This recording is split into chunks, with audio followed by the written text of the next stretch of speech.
कर लिया एक बार, ठीक है।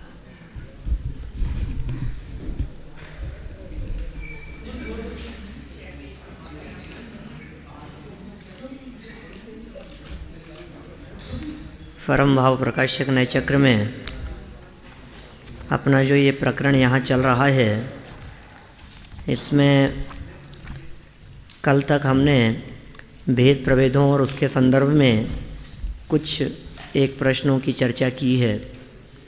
साक्षात शुद्ध निश्चय और एक देश शुद्ध निश्चय में अंतर की बात भी यहाँ हुई है। कुछ पूछना है तुम्हारे को उसके संदर्भ में? देख लो कुछ पूछना हो तो, नहीं तो अभी आज जो, हाँ बोलो बोलो। कोई बात नहीं। हाँ हाँ, अशुद्ध निश्चय से जीव के और शुद्ध निश्चय से कर्मकृत के। हाँ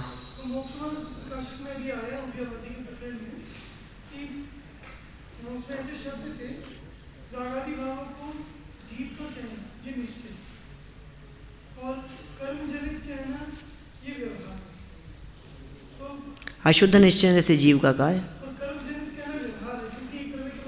हाँ ठीक है, तो विवक्षाएं बदल जाती है ना, उसमें क्या दिक्कत है?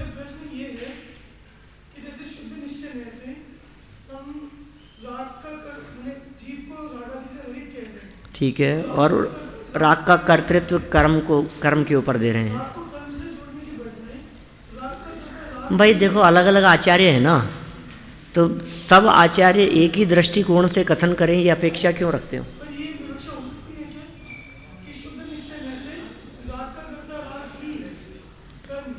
भाई शुद्ध निश्चय से राग दिखता नहीं है, आत्मा राग से रहित दिखता है।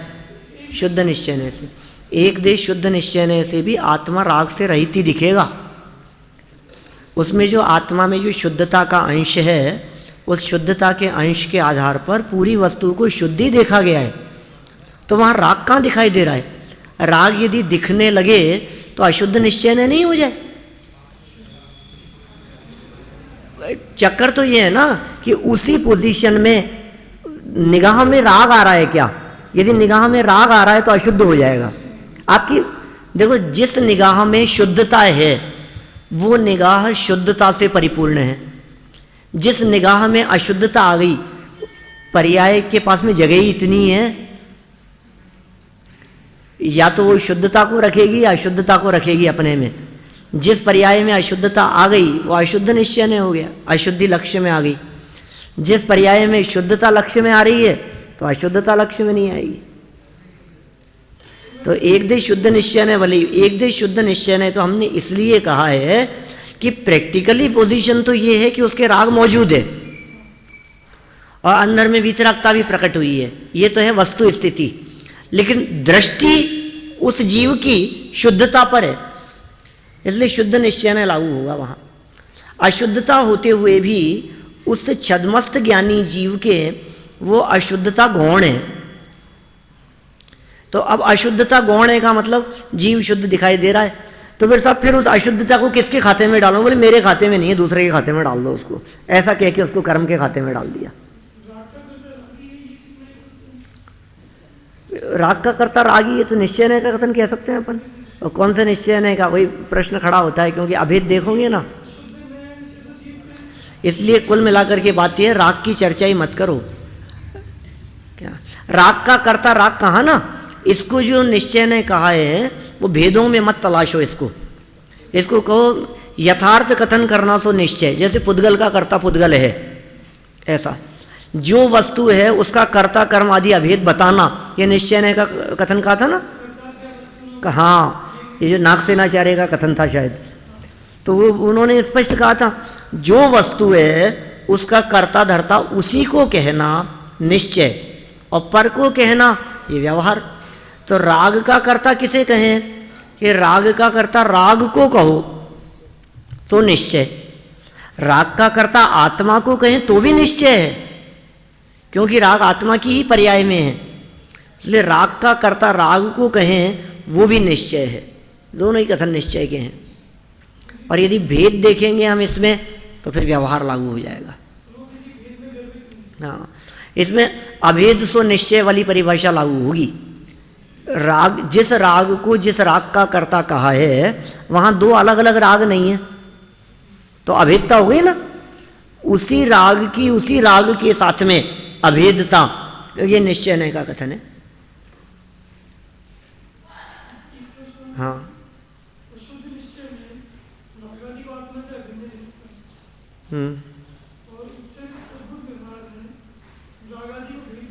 ठीक है।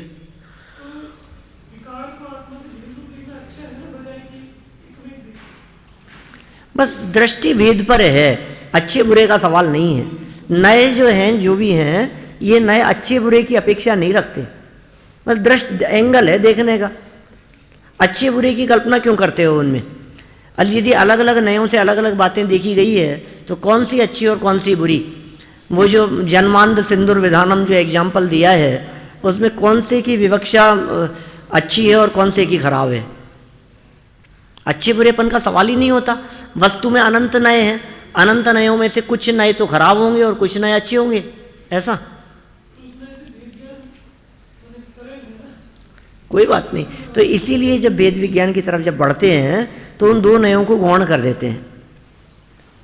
माने उन दोनों को, जो विकारी पर्याय और रागादि वाले जो है ना, ये विकारी पर्याय और निर्मल पर्याय वाले जो दो नए व्यवहार नए में लिए और इसी तरह के नए निश्चय नए में भी लिए, तो जब इनके भेद विज्ञान की बात करेंगे तो उनको मिलाकर के कथन करेंगे। मतलब जब उत्तर उत्तर बढ़ेंगे ना पीछे से, तो पहला भेद विज्ञान कराया पर द्रव्यों के साथ में, फिर उसके बाद में कराया शरीर के साथ में, शरीर द्रव्य कर्म वो एक खाते में ले लिया, फिर राग की बात कही, ठीक है ना, फिर राग के बाद में आंशिक निर्मलता की बात कही, फिर पूर्ण निर्मलता से भी भेद विज्ञान करा करके अनादि अनंत निर्मलता पर ले गए। बस इतना ही, वो अलग अलग स्टेप नहीं किए उनको, क्योंकि भेद कहो चाहे अभेद कहो कोई फर्क नहीं पड़ता उसमें। भेद और अभेद से क्या फर्क पड़ता है? भेद की चर्चा करो या भेद की चर्चा करो, दृष्टि में तो दोनों ही आ रहे हैं कि नहीं? बोलो, दोनों ही दिखाई दे रहे हैं, भेद कहो या अभेद कहो कोई फर्क नहीं पड़ता है। राग तो दोनों को दिख रहे हैं, एक ने राग को अभेद देखा है, एक ने राग को भेद देखा है, राग तो दोनों देख रहे हैं। राग ही दिख रहा है दोनों को, अभेद देखा चाहे भेद देखा। भेद देख करके भी उसने देखा तो राग ही, राग से आत्मा कहां दिख रहा है? आत्मा दिखने का कहां सवाल है? आत्मा में राग ऐसा देखा, ये भेद कथन देखा तो आत्मा में ही है, राग से भिन्न आत्मा नहीं दिखा उसको। अनुपचरित या उपचरित सद्भूत व्यवहार ने जो है, जो राग आत्मा में कहता है, उसने राग से भिन्न आत्मा नहीं देखा, आत्मा में राग देखा। अशुद्ध निश्चय ने रागी आत्मा देखा, क्या फर्क पड़ गया? आत्मा में राग हो चाहे रागी आत्मा हो, एक ही बात है। ये तो अभेद सो निश्चय और भेद सो व्यवहार, ये परिभाषाएं घटित करने की अपेक्षा से ऐसे भेद कह दिए हमने। अभेद को निश्चय कहेंगे, भेद को व्यवहार कहेंगे, कॉमन परिभाषा है निश्चय व्यवहार की, तो इस अपेक्षा से ये बात लागू होगी। चलिए अब अपन चलें आगे। कहाँ पर आ गए? 90 पर 7 नंबर का प्रश्न देखो, गुणस्थानों के संदर्भ में बात करते हैं। निश्चय नय के चारों भेद किस किस गुणस्थान में पाए जाते हैं? हम लोग ही बता सकते हैं, जरूरत नहीं है इसका उत्तर पढ़ने की। बोलो, लगाओ नीचे से, निश्चय नय के चारों भेदों में अशुद्ध निश्चय नय लगाओ, कहाँ लगेगा? पहले से तीसरे गुणस्थान तक, सिर्फ पहले में लगेगा? नहीं, या तो तीसरे तक लगा दो उसको, या तो तीसरे गुणस्थान तक लगा दो, राग भी तो जाएगा। ऐसा करो भाई, पहले से तीसरे गुणस्थान तक तो साक्षात अशुद्ध निश्चय है, और चौथे गुणस्थान से 12वें गुणस्थान तक एक देश अशुद्ध निश्चय है। भाई कुल मिलाकर के बात यह, अशुद्ध निश्चय उन गुणस्थानों में लागू हो सकता है जिन गुणस्थानों में अशुद्धता का अंश मौजूद है। अब अशुद्धता कहाँ है? पहले गुणस्थान में भी है, दूसरे में भी है, तीसरे में भी है, आगे बढ़ते बढ़ते 12वें गुणस्थान तक भी हम छद्मस्त कहते हैं ना, छद्मस्त माने आवरण सहित है वो जीव, छद्मस्त माने अशुद्धता है भी उसके जीवन में। तो सीधी सी बात है, जिसके जीवन में अशुद्धता है उसके जीवन में अशुद्धता को हाईलाइट किया जा सकता है। जिसके जीवन में विकार है उसके विकार को हाईलाइट किया जा सकता है। अशुद्धता है तो अशुद्धता को हाईलाइट किया जा सकता है। जहाँ अशुद्धता हाईलाइट हो गई, जहाँ विकार हाईलाइट हो गया, समझ लीजिए आप वहाँ अशुद्ध निश्चय नय लागू हो जाएगा। नय माने किसी भी चीज को हाईलाइट करना। नय को कह सकते हैं हाईलाइटर है, हाईलाइट करने का काम करता है। नय की परिभाषा में भी ये बात थी, आचार्य अकलंक देव ने बात कही थी, प्रमाण प्रकाशितार्थ विशेष प्ररूप को नय है। प्रमाण के द्वारा प्रकाशित वस्तु को विशेष रूप से दिखाना। क्या है विशेष रूप से दिखाना? हाईलाइट करना, उसको और ज्यादा हाईलाइट किया है। कॉमन दिख रहे हैं सब, इनमें से किसी एक को हाईलाइट किया, ठीक है। हमने कहा पारस, तो पारस हाईलाइट हो गया इतने सब में, बाकी सब गौण हो गए, ये मुख्य हो गया। हमने कहा रमन, तो रमन हाईलाइट हो गया। तो कोई भी कह सकते हो, हंसो मत, किसी का भी नाम ले सकता हूं। माने नए किसका नाम है? बाकी सब गौण और एक मुख्य, तो जिसे मुख्य किया वो हाईलाइट हो गया। क्या अब शर्माओ मत इतना, कोई बात नहीं, क्या हो गया है? चलो कोई बात नहीं। तो ख्याल में आई ना बात, माने 12वें गुणस्थान तक अशुद्धता है भाई, कुल मिला के बात ये है। अब जहां तक अशुद्धता है, अब हमने उस अशुद्धता वाले पार्ट को देखा और हमने कहा कि ये तो अशुद्ध है, तो अशुद्धता हाईलाइट हो गई। इसका मतलब 12वें गुणस्थान तक अशुद्ध निश्चय नय लागू हो सकता है, ठीक है। चलो दूसरे नय की बात करो। एक देश शुद्ध निश्चय नय कहां से कहां तक? पहले में नहीं, शुद्धता का अंश जरूरी है, शुद्धता का अंश चाहिए। तो शुद्धता का अंश चौथे से शुरू होगा और 12वें गुणस्थान तक है।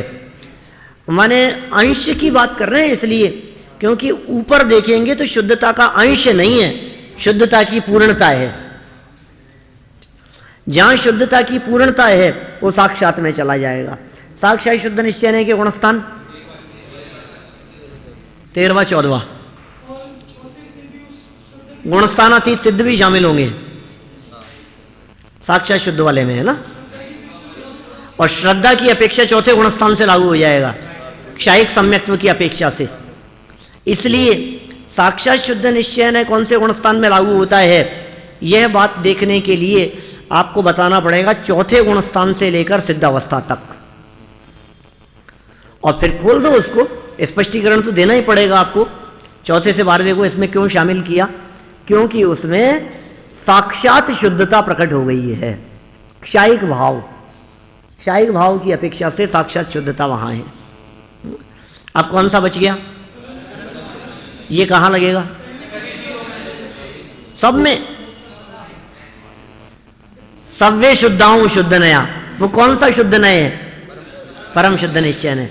माने परम शुद्ध निश्चय नय की दृष्टि से देखो तो पहले गुणस्थान से लेकर सिद्ध भगवान तक सभी जीव परम शुद्ध निश्चय नय से शुद्धि दिखते हैं, त्रिकाली दिखते हैं, भगवान दिखते हैं। हूं परमात्मा छू, बद्धा जीव परमात्मा छे। तो ये जो बात कही गई, सब परमात्मा दिख रहे हैं। कौन से नए से परमात्मा दिख रहे हैं?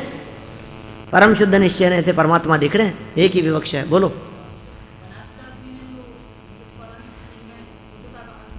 हाँ हाँ, वो जो शुद्धता का अंश है वो अलग मैटर है, ठीक है ना। वो गर्भित शुद्धता की बात है, और वो शुद्धता नहीं है जो त्रैकालिक शुद्धता वाली बात हो। कि देखो पर्याय अपेक्षा से जहां भी शुद्धता देखी जाएगी ना, वो शुद्धता यहां परम शुद्ध निश्चय नय का विषय नहीं बनेगी। वो शुद्धता तो घटती बढ़ती रहती है, उसमें क्या दम है। यहां तो उस शुद्धता की बात कर रहे हैं जो शुद्धता घटेगी भी नहीं, जो शुद्धता बढ़ेगी भी नहीं, जो शुद्धता त्रिकाल रहेगी, उस शुद्धता की यहां बात है। अनादि अनंत शुद्धता की बात है। एक देश शुद्ध निश्चय नय में वो तो आंशिक, अंश की अपेक्षा से बात है। कोई बात नहीं, घटती बढ़ती, उसका तो स्वरूप ही ऐसा ही है, आंशिक है ना। लेकिन घटती बढ़ती का अर्थ ऐसा नहीं कि वो परिपूर्ण हो जाए।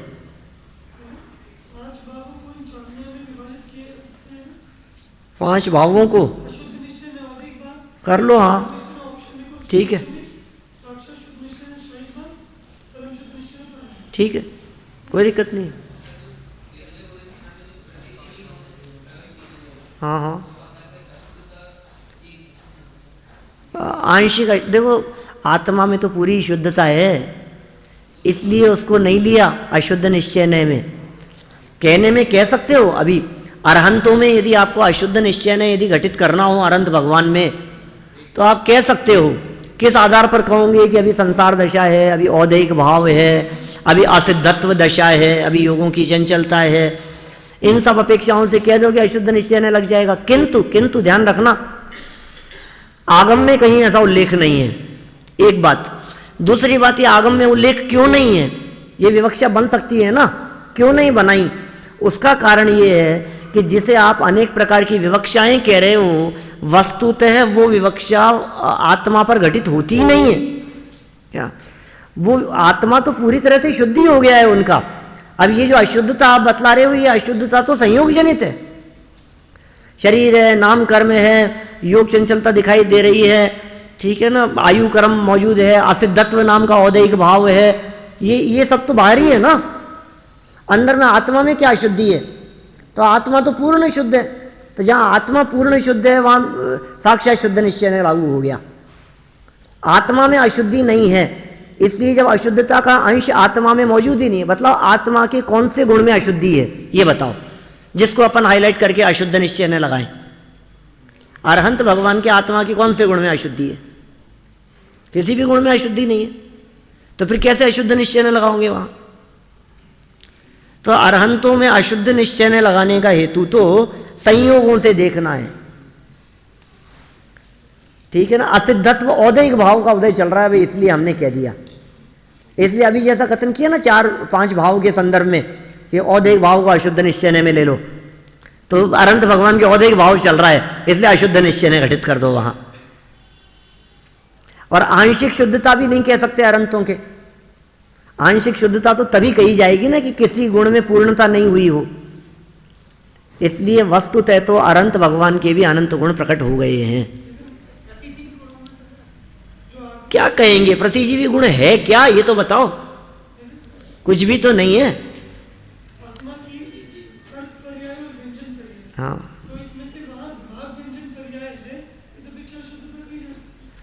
वो भी संयोग जनित है, उसे क्या अशुद्धता, क्योंकि हाँ ठीक, ये जो विभाव व्यंजन पर्याय भी जो कही है ना वहां, ये विभाव व्यंजन पर्याय भी उनके मनुष्यत्व के कारण कही है। तो मनुष्यत्व के कारण संयोग हो गया ना, आत्मा के गुणों में नहीं है। आत्मा के असंख्यात प्रदेशों की दृष्टि से देखो तो एक बात और है, प्रदेशों का संकोच विस्तार पना भी अब मिट गया है।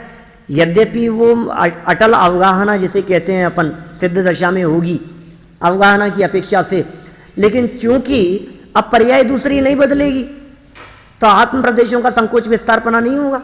अरंतों के प्रदेश संहार विसर्पाभ्याम प्रदीपवत 5वें अध्याय का जो 16वां सूत्र दिया, प्रदेशों में जो संकोच विस्तार होने की बात कही है, अभी अरंतों के नहीं होगा ना। अब तो सिद्ध दशा की प्राप्ति, इसका मतलब सिद्ध अवस्था में आत्मा के प्रदेशों की जो पोजीशन रहेगी, जिस क्षेत्र जितने क्षेत्र रूप उतने ही क्षेत्र रूप अवस्था अरंतों की भी दिखाई दे रही है। समुद्घात होगा, ये बात है। समुद्घात जरूर हो सकता है, ऐसा है। समुद्घात संबंधी नियम नहीं है, कुछ के हो भी सकता है और कुछ के नहीं भी हो सकता है। दो आचार्यों के अलग अलग प्रमाण मिलते हैं। एक आचार्य कहते हैं प्रत्येक जीव के नियम से होता है, प्रत्येक जीव के होता है ऐसा कहते हैं, और दूसरे आचार्य कहते हैं प्रत्येक जीव के नहीं होता। वही ले लिया ना अपन ने, जब अपन ने ये कहा कि प्रदेश संकोच विस्तार की जब अपन ने बात कह दी है समुद्घात के संदर्भ में, तो इस अपेक्षा से कह दो। लेकिन वो खींचतान करके विवक्षा समझानी पड़ेगी किसी के सामने, यदि आपने कह दिया तो। जिनागम में कहीं उल्लेख नहीं है। आपने यदि गलती से किसी के सामने कह दिया कि अरहंत भगवान भी अशुद्ध निश्चय में लागू होंगे, तो फिर सामने वाला आपका गला पकड़ लेगा, आपको समझाना पड़ेगा। तो समझाने की सामर्थ्य हो तो बोलना, ठीक है ना। चलो, अब ये सब पढ़ने की अपेक्षा है क्या अभी भी? नहीं है ना, पढ़ के देख लेना, फिर कोई बात नहीं समझ में आए तो। और ये कुछ बातें तो अच्छी अच्छी कही है वैसे, जैसे यहाँ इन्होंने परम पारिणामिक भाव स्वरूप पहले नए की बात कही, तो इसके किसका अभावात्मक ही है ना, वो सद्भावात्मक नहीं है ना, इस अपेक्षा से अविद्यमान जैसे ही है। कथन मात्र ही है, अब क्या कह दो, अवगाहना, अब क्या अटल अवगाहना कह दिया तुमने, अब ठीक है। हाँ, तो अगुरु लघुत्व गुण वर्तमान में नहीं है क्या हमारे? है तो अब ठीक है, वहां उनकी पर्याय में षटगुणी हानि वृद्धि नहीं है क्या? अब ये तो इसमें क्या है? तो फिर अब यहाँ भी है वहाँ भी है, तो कैसे कहोगे आपकी वहाँ अगुरु लघुत्व गुण ऐसा शुद्ध हो गया है जिसके अंदर षटगुणी हानि वृद्धि रुक गई है? ऐसा तो नहीं कह सकते ना आप। देखो, सर्व जीव से सिद्ध सम, सारे जगत के जीव सिद्धों के समान है। मम स्वरूप है सिद्ध समान, सिद्ध समान सदा पद मेरो, जो निगोद में सोई मुझ में सोई मोक्ष में जार। ये सारी बातें किसकी होगी? परम शुद्ध निश्चय नहीं की। मतलब यदि आपसे प्रयोग पूछे जाएं, मान लो कहीं भी, अभी तक तो अनेक बार परीक्षाओं में ऐसा पूछा जाता रहा है, कोई वाक्य दे दिया और उसमें नए बताओ। हो सकता है कदाचित आपसे ऐसा भी प्रश्न कर लिया जाए, अभी तत्काल मेरे दिमाग में आया, कि आपको नए दिया जाए और इसके 3-4 प्रयोग बतलाओ, 4 प्रयोग बतलाओ, 4 नंबर का क्वेश्चन है, इस नए के 4 प्रयोग बतलाओ। ऐसा उल्टा भी तो हो सकता है। पिछले 20 साल में आज तक कभी पूछा नहीं इस तरह का प्रश्न, यद्यपि ये तत्काल आया अभी जो व्यक्त कर दिया आपके सामने। हमेशा तो ऐसा करते हैं, सिद्ध समान सदापद मेरो, कौन से नए का विषय है, तो लिख देते परम सिद्ध निश्चय नए का विषय। अब क्या पूछना है? अभी पूछना है परम सिद्ध निश्चय नए का विषय क्या है, 4 उदाहरण दो कम से कम, 4। तो सिद्ध समान सदापद मेरो, मम स्वरूप है सिद्ध समान, जो निगोद में सोई मुझ में, सब।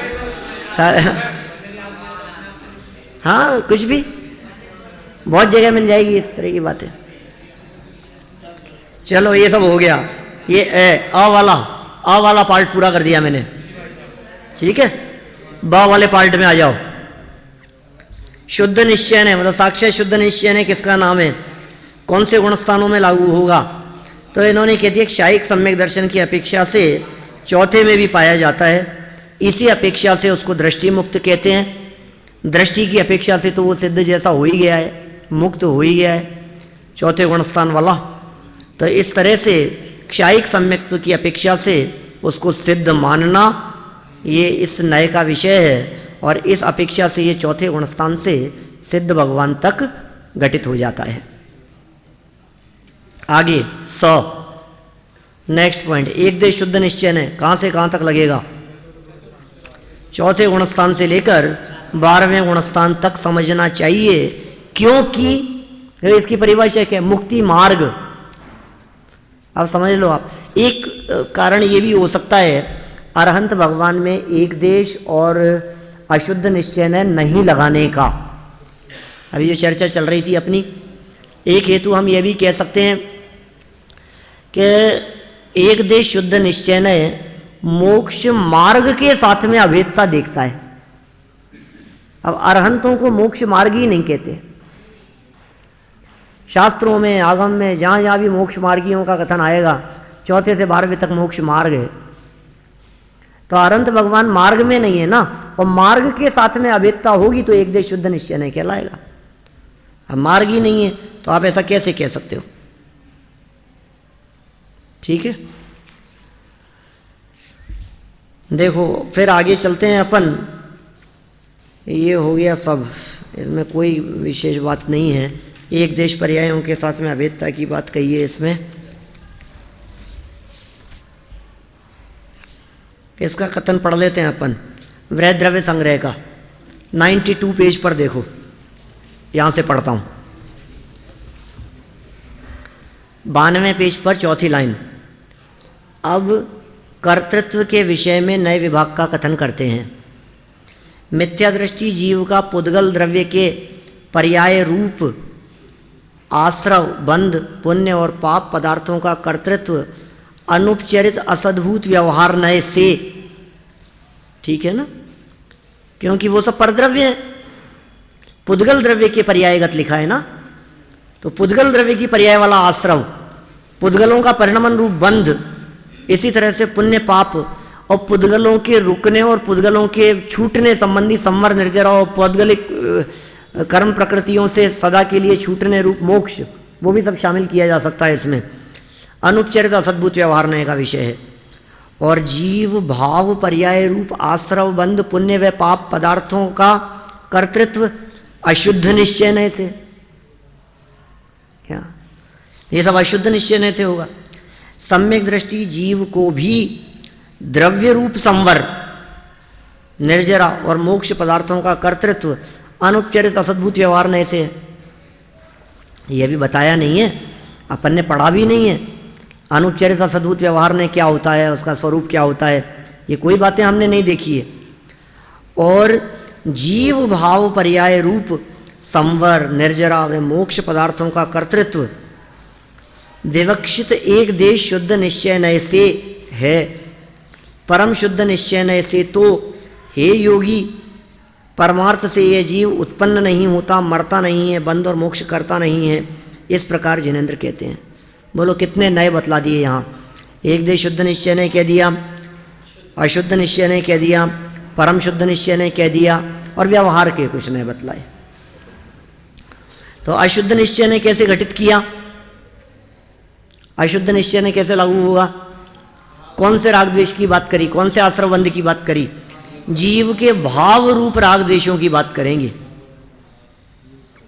जीवकृत भाव, जीव के जो निजी भाव हैं, वो भावों का कर्ता कौन, कि जीव है। अशुद्ध निश्चय से, एक देश शुद्ध निश्चय से संवर निर्जरा आदि का करता है, भाव संवर भाव निर्जरा इनका करता है एक देश शुद्ध निश्चय से। और परम शुद्ध निश्चय से बंध मोक्ष पर्याय से रहित है। भाई बंदी नहीं होता, मोक्षी नहीं होता, किसकी चर्चा करेंगे अपन।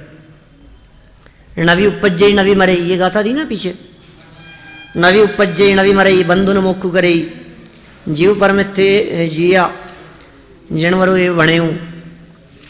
जिनेंद्र भगवान के द्वारा यही बात कही गई है, न उत्पन्न होता है, न मरता है, न जिसके बंध होता है, न जिसके मोक्ष होता है, ये है मेरा स्वरूप। तो मैं उत्पन्न होने वाला नहीं, मैं मरने वाला नहीं, मेरा जन्म नहीं और मेरा मरण नहीं, ऐसा तत्व हूँ मैं। ये कौन से नए का विषय है, ये एक और प्रमाण दे दिया। देखो पीछे परम शुद्ध निश्चय नए के 3 प्रमाण तो पीछे दिए थे, 4 दिए थे पीछे, 5 दिए थे, एक और जोड़ लो उसमें। लिखा ना, वर्णाद्यावा राग मोहादयोवा भिन्ना भावा सर्वे वास्य पुंस, एक ये प्रमाण दिया। जो निगोज में सोई मुझ में, एक ये प्रमाण दिया 90 पेज पर।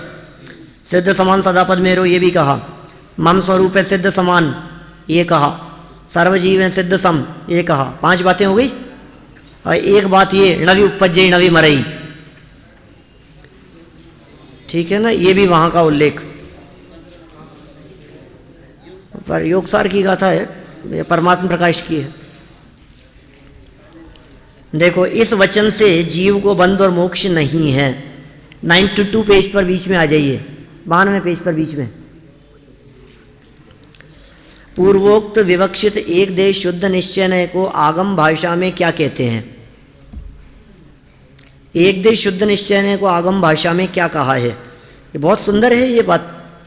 ये कहते हैं जो स्वशुद्धात्मा के सम्यक श्रद्धान ज्ञान आचरण रूप होगा, वह भव्य इस प्रकार के भव्यत्व नामक पारिणामिक भाव के साथ संबंधित व्यक्ति कही जाती है। अर्थात भव्यत्व पारिणामिक भाव की व्यक्तता अर्थात प्रकटता कही जाती है। और अध्यात्म भाषा में उसे ही द्रव्य शक्ति रूप शुद्ध पारिणामिक भाव की भावना कहते हैं। अन्य नाम से उसे निर्विकल्प समाधि अथवा शुद्धोपयोग आदि कहते हैं। एक और प्रकरण इसी तरह का, जयसेनाचार्य की जो 320वीं गाथा की टीका है वहाँ भी उन्होंने शुद्धोपयोग शब्द का प्रयोग किया है चौथे गुणस्थान वाले जीव के लिए। बहुत सुंदर प्रकरण है, शायद मेरे ख्याल से आपके इसी प्रकरण में आ जाएगा, इसी प्रश्नोत्तर वाले प्रकरण में, इसी में दिया है आगे।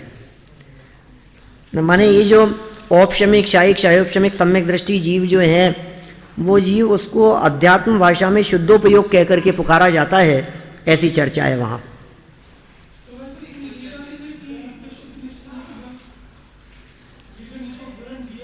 हाँ हाँ,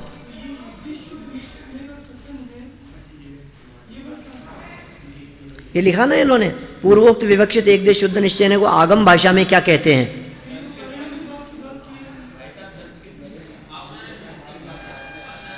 भाई एक देश शुद्ध निश्चय को आगम की भाषा में क्या कहते हैं? पहले कहे गए कौन सा?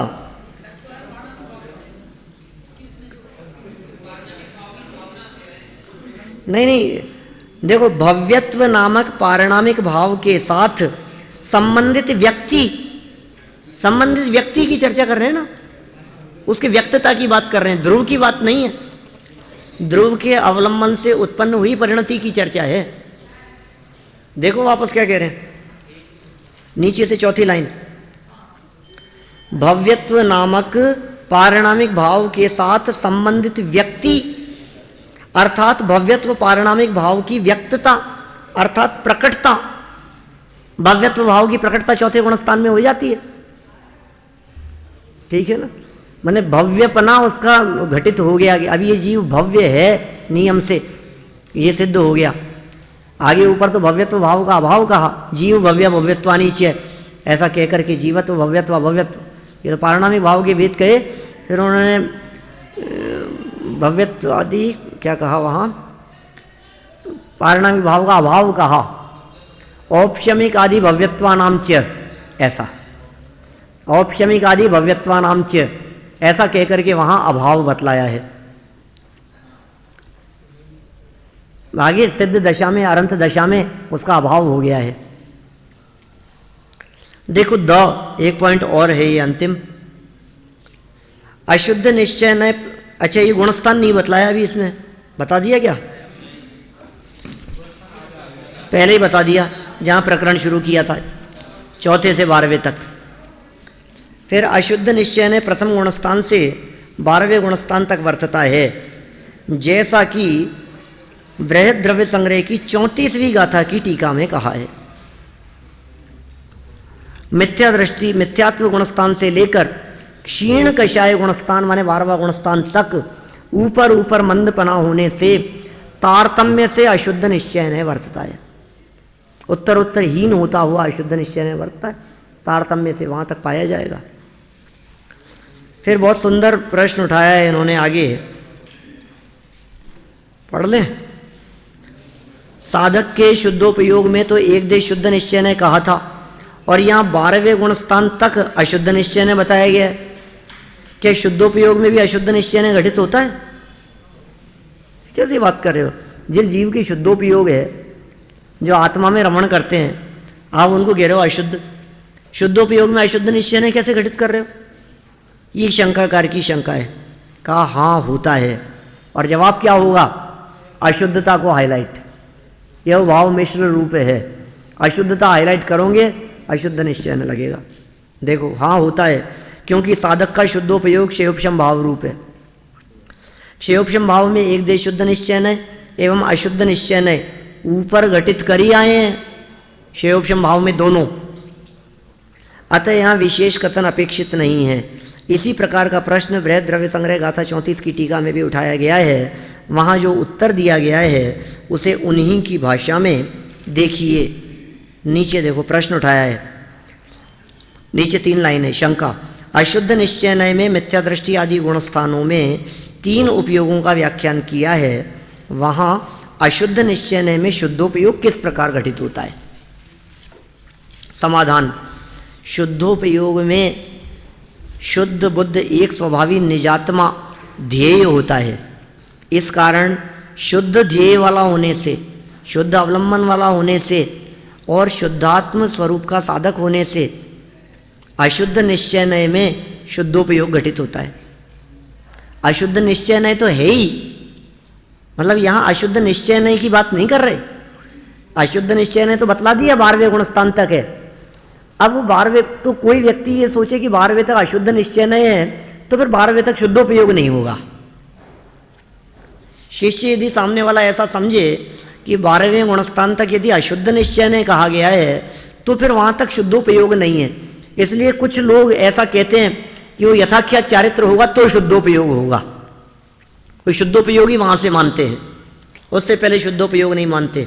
तो इन्होंने शुद्धोपयोग सिद्ध किया है कि नहीं नहीं, वो शुद्धोपयोग उसके होता है। संवर शब्द से वाच्य वह शुद्धोपयोग संसार के कारणभूत मिथ्यात्व रागादि अशुद्ध पर्याय की भांति अशुद्ध नहीं होता। उसी प्रकार उसके फलभूत केवल ज्ञान रूप शुद्ध पर्याय के समान शुद्ध भी नहीं होता, परंतु वह शुद्ध और अशुद्ध दोनों पर्यायों से विलक्षण शुद्धात्मा के अनुभव रूप निश्चय रत्नत्रयात्मक मोक्ष का कारणभूत एक देश प्रकट एक देश निरावरण ऐसी तृतीय अवस्था रूप कहलाता है। माने पूरी तरह से अशुद्ध भी नहीं है और पूरी तरह से शुद्ध भी नहीं है, एक तीसरी अवस्था है। इस अपेक्षा से वहाँ पर वो शुद्धोपयोग घटित हो जाएगा। ये बात हमने 8 प्रश्न तक यहाँ की है, फिर आगे बढ़ेंगे अपन। हाँ 12वें तक लेंगे। जय हो। कल आना है आप लोगों को सबको हमारे यहाँ, हाँ?